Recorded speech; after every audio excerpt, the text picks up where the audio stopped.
Les boîtes de nuit sont en danger. Oui, Yann. Oui, on voyait plein d'images de teufs et on a un problème là-dessus. Et tu vas voir, derrière, il y a tout un débat philosophico, sociétalo, machin truc à avoir. Effectivement, chaque année, des clubs et des discothèques disparaissent. En France, on en a perdu 70% depuis les années 80, 20% rien que depuis le Covid. Ça concerne toutes les boîtes, les connues, les pas connues, les pointues, les mainstream, les grandes villes, les campagnes. Là-dedans, il y a quelques symboles. Par exemple, si tu prends la célèbre chaîne des Macumba, il y en avait une vingtaine en France. Aujourd'hui, il n'en reste plus qu'un seul en France. Ces derniers mois, pour ne citer que, le Magazine Club à Lille a fermé, la Nouba au Pays Basque a fermé, le Vibe près de Laval a fermé, le Calypso Club au Havre, le mythique Bus Palladium à Paris a fermé aussi. C'est pareil au Royaume-Uni, par exemple, Printworks à Londres, où vous avez joué l'année dernière, Justice a fermé depuis. Ça arrive aussi. Pas à cause de vous. Hein. Aucun rapport de cause à effet, il y a eu plusieurs mois entre les événements. Mais voilà, vous y jouiez, là ça a fermé. Ça arrive aussi à Berlin. Et dire que les clubs, ça ferme à Berlin, c'est comme dire que les crêperies ferment en Bretagne. C'est le moment de s'affoler un petit peu. Pourquoi est-ce que les clubs ferment ? Entre autres, parce que les gens y vont moins qu'avant, et notamment les jeunes de moins de 30 ans, la fameuse génération Z. Et c'est très intéressant d'essayer de comprendre pourquoi les jeunes vont moins ou moins souvent en boîte qu'avant, parce que ça met en lumière plein de questions de société. Quand on leur demande pourquoi vous sortez moins, il y a déjà l'argument de l'argent avec l'inflation. Ensuite, les jeunes boiraient moins d'alcool qu'avant et prendraient moins de drogue qu'avant. Et bien sûr qu'on peut faire la fête en étant sobre, évidemment, mais dans les faits, les boîtes sont encore associées à certaines pratiques. Les jeunes ont aussi moins besoin d'aller en boîte pour pécho, avec l'essor des applis de rencontres. En fait, tout ça, c'est des vraies études. C'est pas moi qui demande à mes potes comment ils font et ensuite je le dis dans l'émission. Il y a des chercheurs qui cherchent. Plus intéressant encore, depuis le Covid, les jeunes vivent moins bien la foule et moins bien l'inconnu, la prise de risque.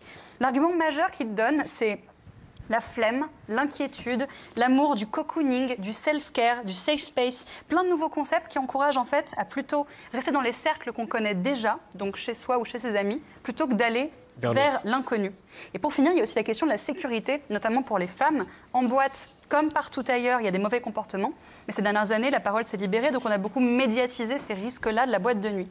Mais le problème, c'est que pour certains chercheurs, si les jeunes vont moins en boîte, à long terme, ça pourrait être grave. Parce qu'aller en club, c'est se mélanger à d'autres gens qui ne nous ressemblent pas, c'est développer un sens du collectif. Pour tous ceux qui aiment la fête, les soirées en club, ça a souvent été une révélation, l'impression de faire partie de quelque chose. D'ailleurs, votre musique a été pour plein de gens cette révélation. Et je trouve ça pas anodin du tout qu'un de vos morceaux les plus adorés par les gens dise littéralement « We are your friends ».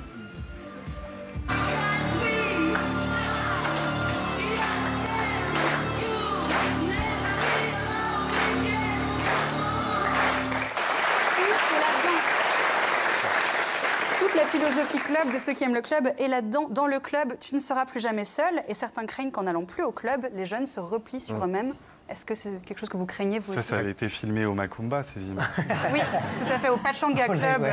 C'était aux arènes de Nîmes, précisément. Ça craint, non ? Ce qu'elle vient de dire. Que les gens aient moins en club. Non, mais ça fait sens pour toutes les raisons que vous avez évoquées. C'est vrai que c'est un endroit un peu hostile, le club. Nous, ça fait bien longtemps qu'on va plus en club. Depuis que la vie nous a rattrapés. Non, mais pour de vrai, vraiment, ça... Non, mais je pense que ça fait au moins 10 ans qu'on n'est pas allé en club en spectateur. Mais parce qu'effectivement, plus besoin de pécho. On a arrêté la drogue tous les deux. Donc voilà. Ça... Et pour votre musique, ça craint ? Ça craint. Non, après, ça nous arrive d'être confrontés à des situations de clubbing.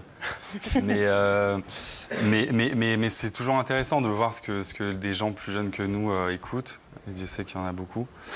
Et c'est intéressant de voir... Enfin, par exemple, là, les jeunes aiment bien la musique hyper violente et un peu, justement, techno, un peu gabber et compagnie. Et ça nous rassure dans le fait que tout n'est pas perdu, quoi, c'est une question générationnelle. Oui, de toute façon, c'est une musique et un environnement qui appartient à la jeunesse. Maintenant, si nous, on va en club, je pense qu'on passe pour des policiers en sous-couverture. Pour Starsky et Hutch. C'était super. Nous, c'est vrai qu'on a beaucoup traîné dans les clubs quand on a commencé à faire de la musique. Et on se nourrissait vachement de ça. Mais il faut laisser la place aux jeunes. Pour moi, c'est une scène qui est vraiment liée intimement à la jeunesse. J'interjecte juste. Je rassure, vous n'êtes pas au chômage pour autant, parce que c'est pas pour autant qu'ils arrêtent de faire la fête. Et les festivals, par exemple, marchent Ouais, très bien, et vous cartonne. allez en faire plein. Donc, on est bon. On est bon.